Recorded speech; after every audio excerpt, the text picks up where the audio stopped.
Cool, it's starting. Alrighty. So this week we are reading Left-Wing Communism and Infantile. Oh shoot, where's my mouse? Let me just put this on the screen of the text. Yeah. So this week we are reading Left-Wing Communism and Infantile Disorder by Lenin. Once again okay, I guess I should also note this, that we are not working under we are working in less than optimal conditions for this work for this week, but, who knows, maybe that's kind of thematic, right? I will say, once again, kind of like last week, I am kind of disappointed with the lack of tears, because, if last week we were, last week we were reading Luxemburg's last work, or in some sense, the very last thing she wrote before she died. This is not the last thing that Lenin wrote. However, it is the last work that we're reading from Lenin, right? If people remember from the For Lenin week, right, when we were reading Lenin and the Vanguard Party, here's where right, we had the What Is to Be Done, the authoritarian Lenin. We had the what's it called? So we had What Is to Be Done, then we had what's the next work after What Is to Be Done that we read? Shoot, I'm forgetting. We had because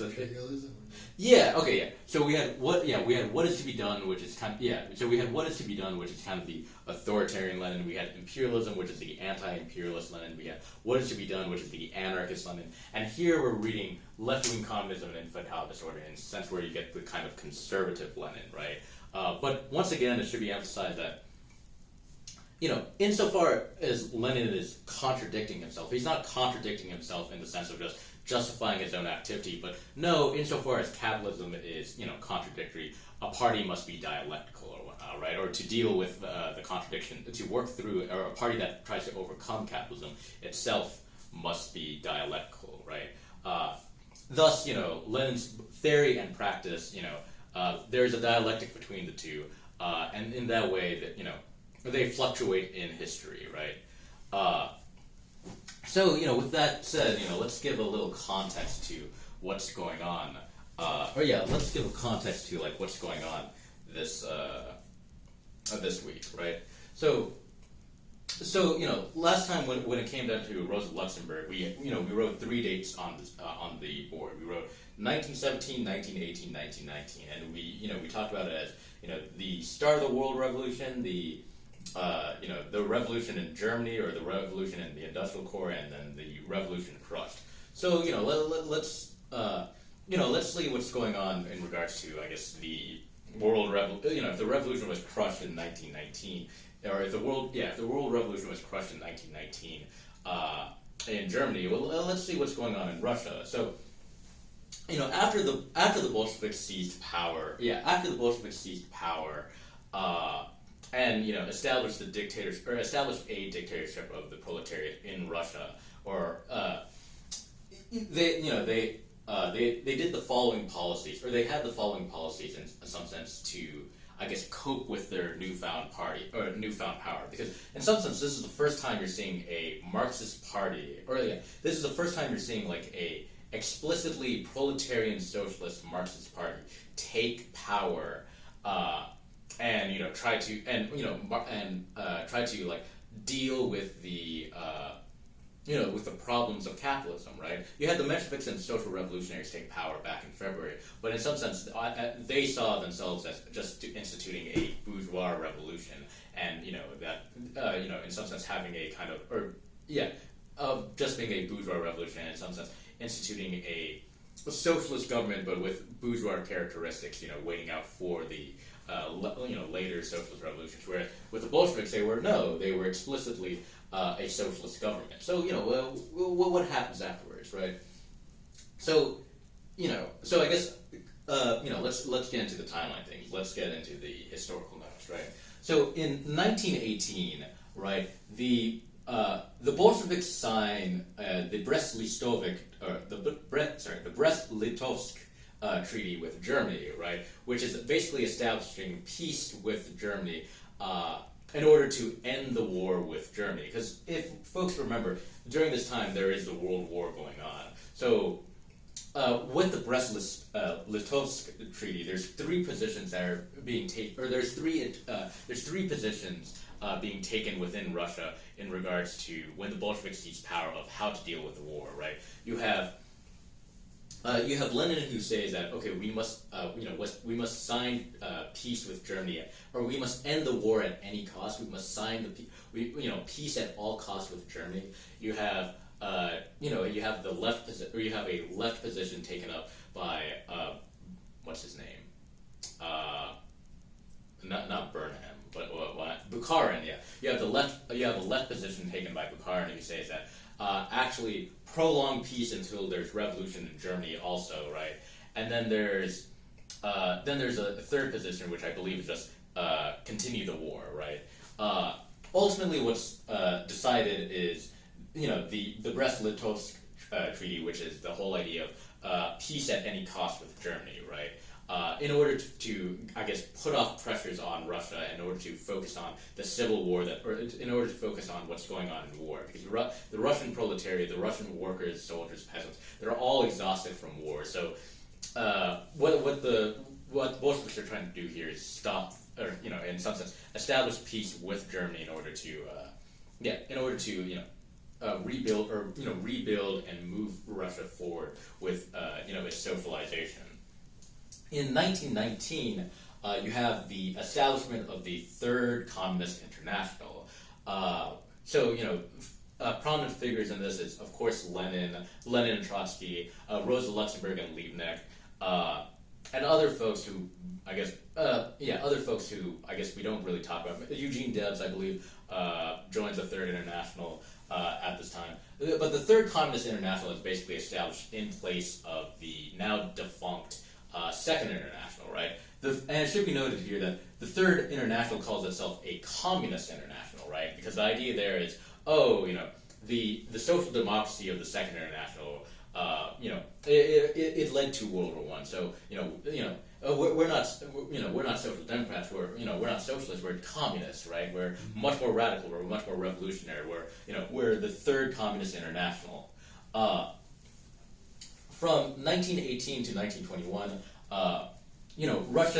Russia ends up being in civil war, right? It ends up being, in civil war, on the one hand, with the reactionary, with the White Army, with the, former displaced bourgeoisie, with the former, with the former, Tsarist generals, with the former White Army generals, but also, insofar as they're also, they're experiencing a civil war from, the formerly displaced classes in Russia. They're also experiencing, and also with the formerly displaced parties in Russia, the cadets, the Mensheviks, the SRs, most of the SRs.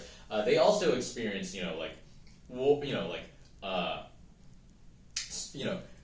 Germany, America, Japan, literally the whole world sends in their troops to put down the Russian Revolution.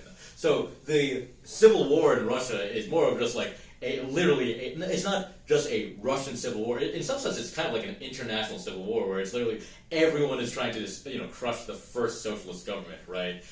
So troops are sent all around the world, right? And a policy that's established during this time is war communism, where basically there's a heavy focus on industrialization in Russia, and heavy industrialization. There's a heavy focus on grain requisition from the peasantry in order to feed the army and support the Bolshevik, or support the Red Army in its fight against everything. So the reason why it's called war communism, because or the reason why this policy is called war communism, because it's basically communism underneath wartime conditions. It's not optimal, but it's literally just hey, we're going to the state is going to acquire the grain from the peasants, and they're going to nationalize everything, and everything is going to go to the effort of defending defending the proletarian state, right? Defending the worker state, right? A lot of conflict happens with the Civil War and war communism. One such thing is the Kronstadt uprising, where you have sailors, right? And let me note here that, you have the sailors, and let's just point out here, in every sort of revolution, in every sort of war, in every sort of revolution, and every sort of rebellion, who are the first people to rise up? Usually the sailors, honestly, right? So what happens with the Kronstadt uprising?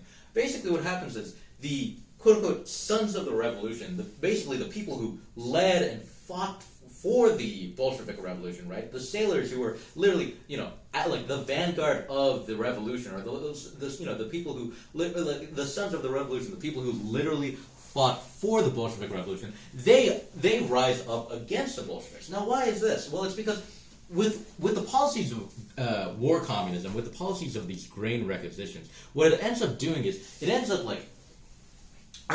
putting on an extreme strain on the peasant population, right? So like you have these sailors, getting messages from like their mothers being like, oh, like look, like I can barely afford to like feed myself because like all of my produce is going to the state, to like support, to like defend the state. So it's like the sailors like, hey, wait, we fought we fought for this revolution. What's going on here? Like what? Like, why are we experiencing like this like heavy toll, right? Like, hey, like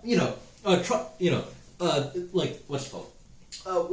Two things happen. Trotsky says that okay, like what, why are these workers upset? It's like, oh, don't you know, like you have a worker state, right? Like the trade unions should, like these trade unions that are like rising up against the state, they should.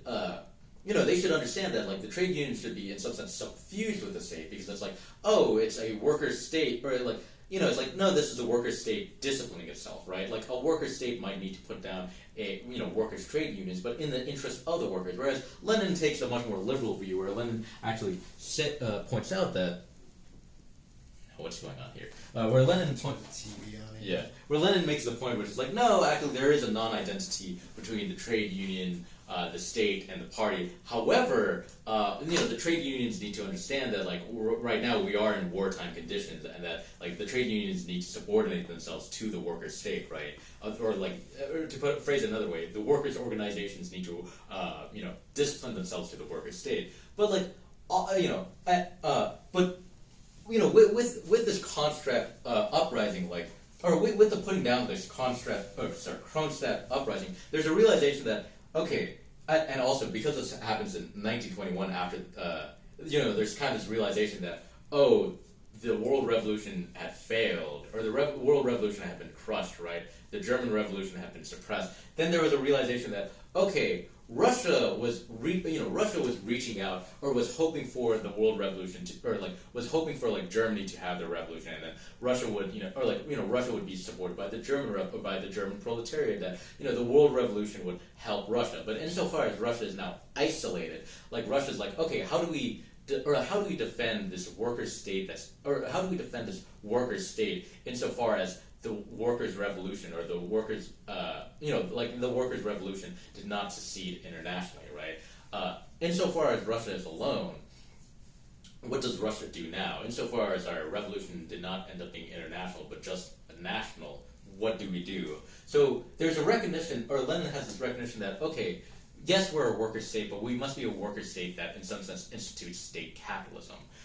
So what's brought in at this time is a new economic policy, which is opposed by the left as a new form of exploitation, or as they see it, kind of like a new exploitation of like the peasantry and the proletariat, right? Or sorry, the new exploitation of the proletariat. But the argument here is that no, we need to bring in capitalism, or we need to allow capitalism to happen within Russia in order to create the means of production, the financial resources in order to in order for the worker state to actually survive, right? Or otherwise it'll be thrown back in reaction, right? So the new economic policy is someone outside the door? Okay. So the new economic policy is thus ushered in, allowing for some leeway for capitalism within Russia, or allowing for capitalism to happen in Russia, right? Very famously, Bukharin says, tells the peasants to enrich themselves, right? And also, this should be noted that at this time, the Bolsheviks continue and institute their bans on factions, right? Because they recognize that even though by 1921 the Civil War is over, they recognize that, hey, we need to have a strong state, or we need to have a strong state because we are in a moment of crisis, right? So there is a what was supposed to be a temporary ban on factions, which end up being permanent. But at this time, it was seen as a temporary emergency measure. Because of Russia's isolation, in 1922, there's the Genoa and Rapallo conferences, and I can't remember if this is only within the Bolshevik Party or if this is within the Comintern. But basically, the Soviet Union establishes trade with non-communist countries, right? In order to, so they create trade partners with those. With communist parties, with non-communist countries outside of Russia in order to support and survive itself. I think one of those countries was Turkey. I can't remember the other countries, but yeah, they create trade relations with these non-communist countries. And then in 1924, Lenin tragically dies, right, from sickness, right? I believe it was from shingles, right? So one thing I should note here is, the color distinction that I have on the board, right? In red, I put down things that are like revolutionary, whereas in red I put in things that could be seen as kind of like left-wing policies, quote unquote, right? But in green, what we see here is we see a lot of right-wing policies. So what's going on here, right? Well, like why are the Bolsheviks taking these kind of like, or like why are the Bolsheviks having this kind of like turn to the right, or why are they instituting these things that are kind of seen as right-wing, right? Brest-Litovsk, it's like literally compromising with an imperialist power, right? The new economic policy is, literally compromising oneself with capitalism or whatnot, right? Or, with capitalist nations, right? The establishing trade union, or trade with non-communist countries, right? Like literally, letting the fetters of capitalism grow, right? And then death, it's definitely conservative, right? Suicide is wrong because death is conservative, right? Why does Lenin die, right? That's super right wing, right? Yeah. But with that said, it's like, okay, well, why are there these turn to the right, right? Okay, now we're going we'll talk about this in the text. So I'll end the recording.